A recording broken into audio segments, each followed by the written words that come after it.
Avec la carte de l'Afrique à l'envers, en fait, la photo, et ça nous ramène à ce qu'on a vu au niveau de l'Afrique par rapport à la forme du crâne.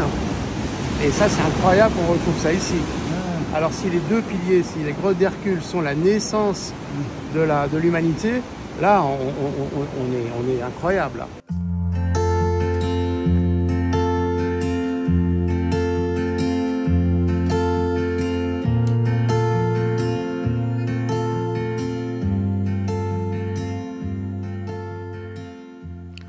Comme souvent dans les parcours initiatiques, ce n'est pas ce que l'on va chercher que l'on va trouver. En fait, lorsque nous avons été à Altamira, dans la grotte, eh bien, déjà, nous avons été premièrement déçus parce que c'est un artefact, donc on ne peut pas tester la vibration initiale.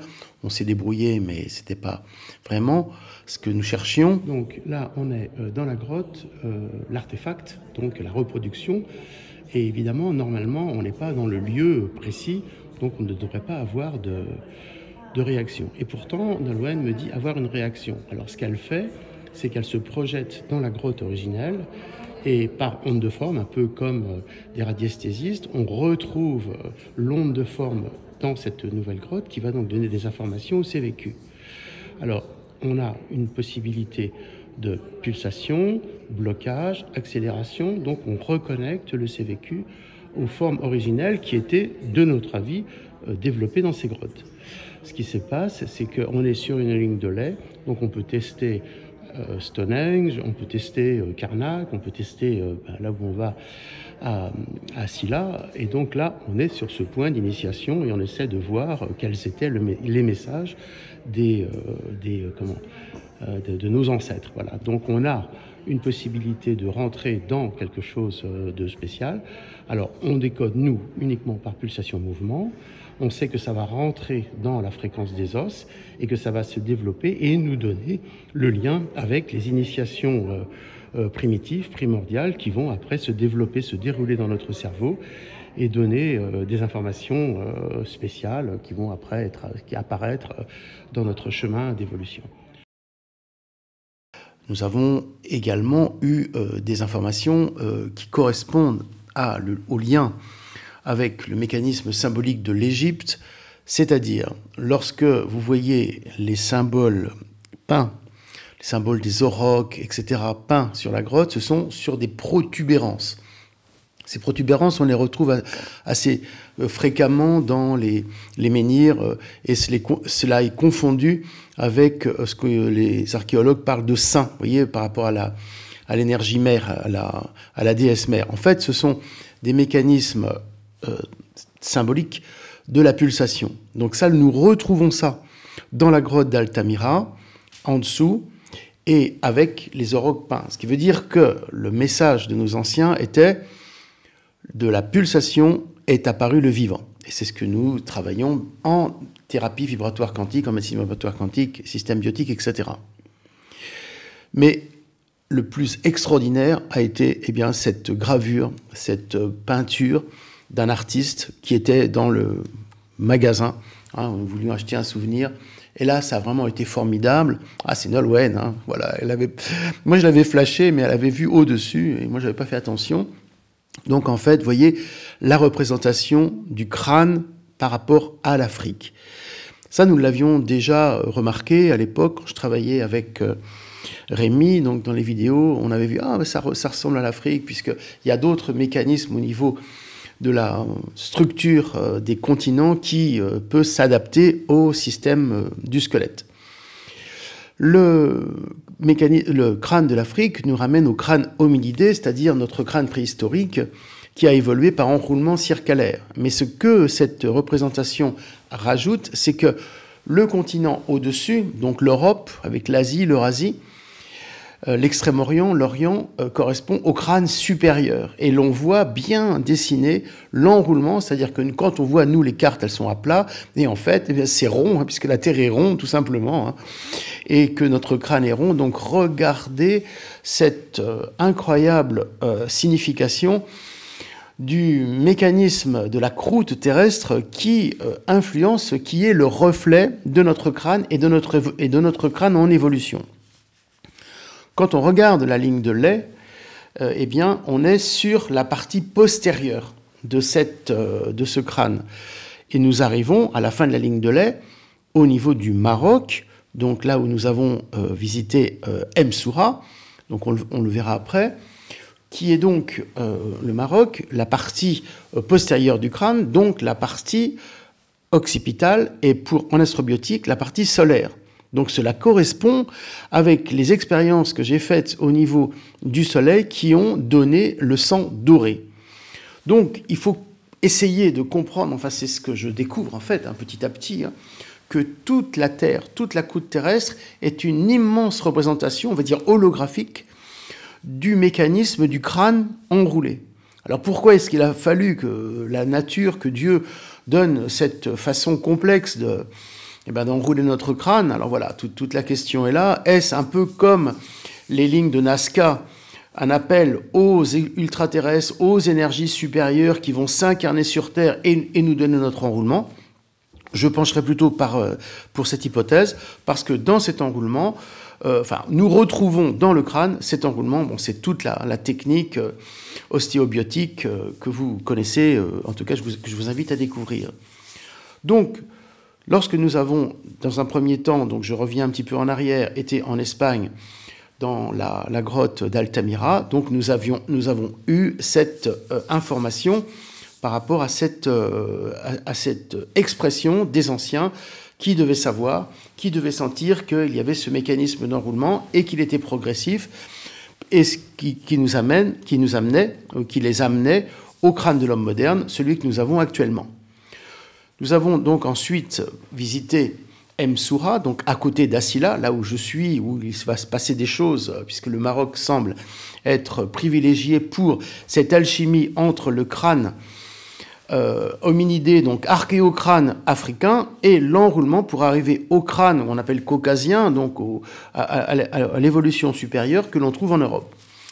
D'ailleurs, on sait que le néandertal était signifié en Europe, et on sait que le néandertal a été hybridé. En fait, les crânes hominidés ont été hybridés par le néandertal, donc par nos ancêtres ultraterrestres, pour donner cet enroulement. Et ça, nous retrouvons encore. Crâne d'hybridation, ça se teste et ça permet l'enroulement. Donc de favoriser le crâne au niveau de l'évolution. Ça, on sait faire. Donc nous sommes arrivés à Msoura, avec un menhir et un cromlech autour. Et ces cromlechs, j'expliquerai petit à petit qu'on les retrouve dans d'autres grottes. En fait, ce sont des représentations ou des machines, c'est plutôt la technologie minérale, pour arriver à ce que les sphères primitives s'incarnent, les sphères primitives qui viennent d'un autre espace-temps, dans lesquelles sont contenues les informations de l'évolution de l'homme. Nous venons d'autres espaces-temps, d'autres galaxies, et ça se concentre. Et à partir du moment où ça se concentre, ça se minéralise, puisque nous sommes toujours dans les grottes, avec souvent de l'eau, puisque nous avons H2O, les temporaux, vous rappelle aussi, et que tout cela va donner naissance à l'homme, au crâne, et à l'homme au crâne du futur, enfin, au crâne évolué. Alors, on parle d'Homo sapiens sapiens, voilà, on va dire comme ça. Mais l'étonnement ne s'est pas arrêté là. Toujours Nolwenn qui me tire un peu comme on a en Bretagne, avec les grottes je crois c'est Camaret là-haut. Bon, on voit des trous, on voit de l'eau, on voit de la flotte. Moi, c'était aucune importance. Mais là, que nenni, c'était une antre. J'ai découvert ça comme un antre alchimique d'évolution. Ça alors, puisque nous retrouvions au niveau de la sortie de la grotte, voilà, je vous ai mis au début là le film, et puis voilà, je vous remets les images, qui était la représentation de l'Afrique, avec Madagascar. Donc, nul doute, c'était volontaire. Et on voit que, si l'on regarde en Wikipédia, eh bien, ces grottes ont été creusées. Elles sont volontaires.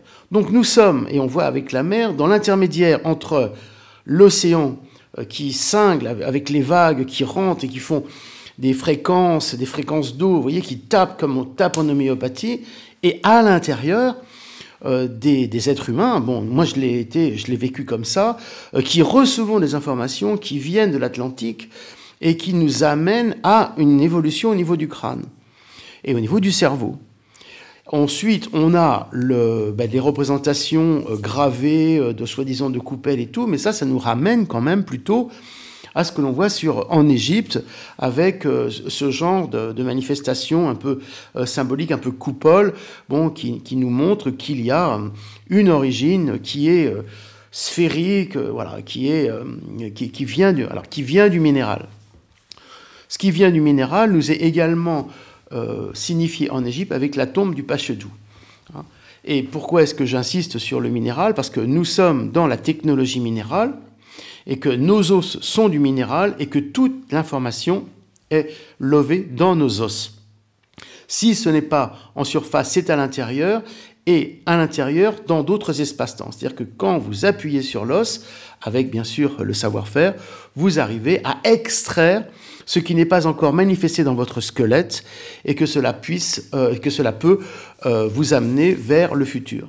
Et juste une petite parenthèse, lorsque vous brisez un os, eh bien, vous ouvrez, la cassure ouvre un peu comme si vous ouvriez un cadeau, un paquet, et à l'intérieur, alors de force, puisque vous vous êtes fait mal, mais souvent il n'y a pas de hasard d'ailleurs, les techniques initiatiques souvent viennent de gens qui se sont brisés les os, et donc l'énergie du futur apparaît, et vous avez un remodelage qui vous amène vers une information future. En tout cas, il faut le prendre dans ce sens-là.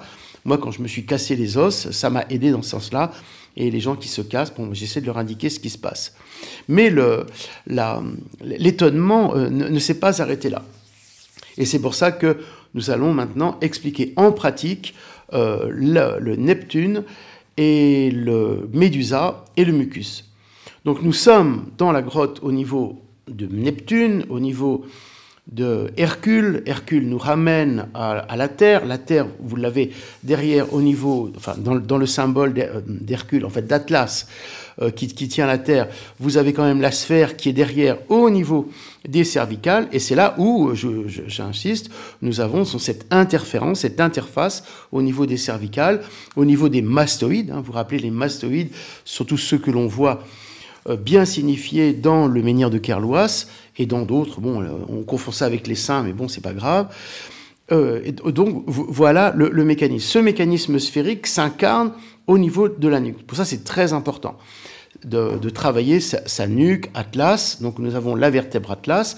Et au Maroc, nous avons, et la légende, c'est la légende qui l'a signifié, mais vous voyez qu'on va au-delà de la légende, puisqu'on le met en pratique au niveau de la physiologie. On a les montagnes d'Atlas au niveau du Maroc. Donc le Maroc, et c'est là où ils ont trouvé le crâne moderne le plus vieux, 300 000 ans, donc nous l'avons vu là au musée de Rabat. Donc vous voyez, au Maroc, il se passe une alchimie. Donc de l'Afrique, avec les crânes archaïques, qui vont donc transiter vers le Maroc, pour après remonter, alors peut-être remonter la ligne de lait, mais bref, s'enrouler, s'incarner dans le mécanisme européen, qui est donc plus significatif pour l'enroulement, et avec toujours l'hybridation primordiale au niveau néandertal. Donc voilà ce que ça se passe, voilà ce qu'on retrouve. Mais ce qui est passé pour moi, et c'est un peu le but, et on est toujours un petit peu récompensé, même si c'est pas ça que je cherchais, ça s'installe et après on fait avec quelque part. Eh bien, donc, on est resté dans la grotte d'Hercule, bon, pendant une bonne heure, avec le guide, etc. On a testé. Et à mon insu, donc à l'insu de tout le monde, mais à mon insu, s'est installé un mécanisme d'évolution Médusa.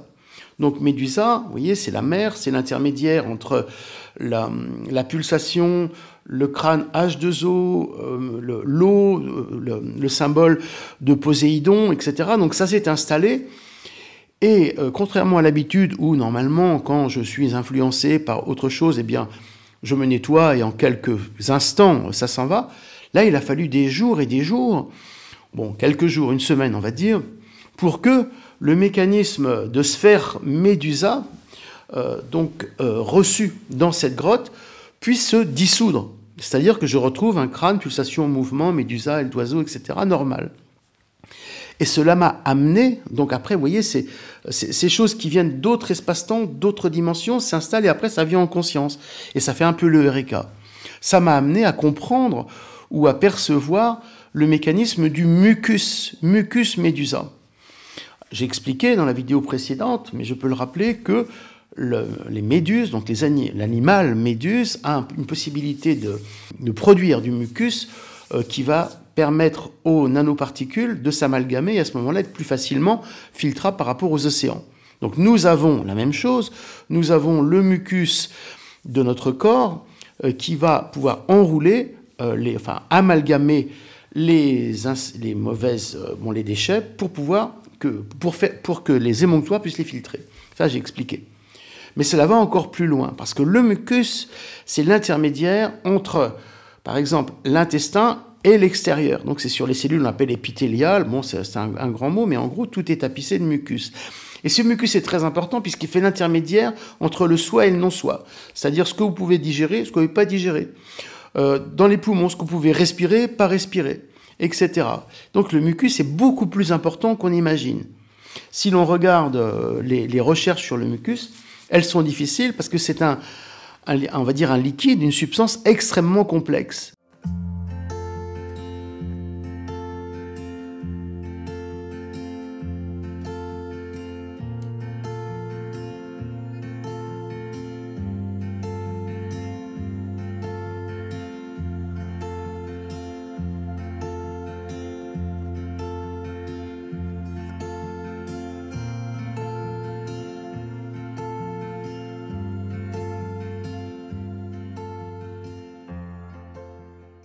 Mais il est complexe parce que Médusa est complexe. Le mucus est l'expression du CVQ Médusa, alors que l'on retrouve, vous voyez, dessiné, enfin, dans des petits instruments là, au musée de Rabat. Alors, à côté de la swastika à l'envers. Alors, ça fait rigolo de voir que la swastika nazie correspond à l'enroulement Médusa.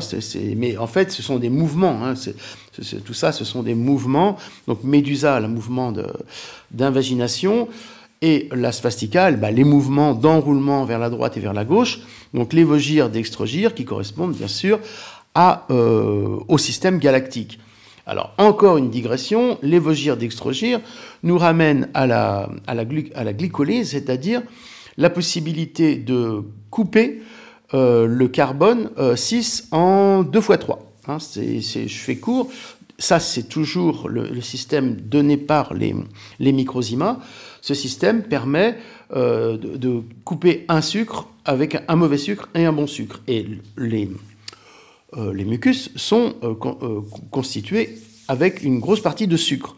Donc vous voyez donc l'importance du sucre, l'importance de l'évogire, dextrogire, que l'on retrouve dans le crâne, etc. Et Médusa, et donc l'expression de Médusa, qui va donc nous arriver à exprimer par le sucre, par le carbone, par notre structure, eh bien, on va dire ce qu'a prévu la nature. Et en poussant plus et en travaillant sur moi, je me suis aperçu que l'on peut tester mucus Médusa. Donc Médusa, on peut le rendre encore plus intelligent pour que le mucus devienne encore plus opérationnel. Et c'est là où on va pouvoir faire un détour sur la mucoviscidose. La mucoviscidose, alors de toute évidence, puisque je n'ai pas eu de gens atteints de la mucoviscidose, impossible.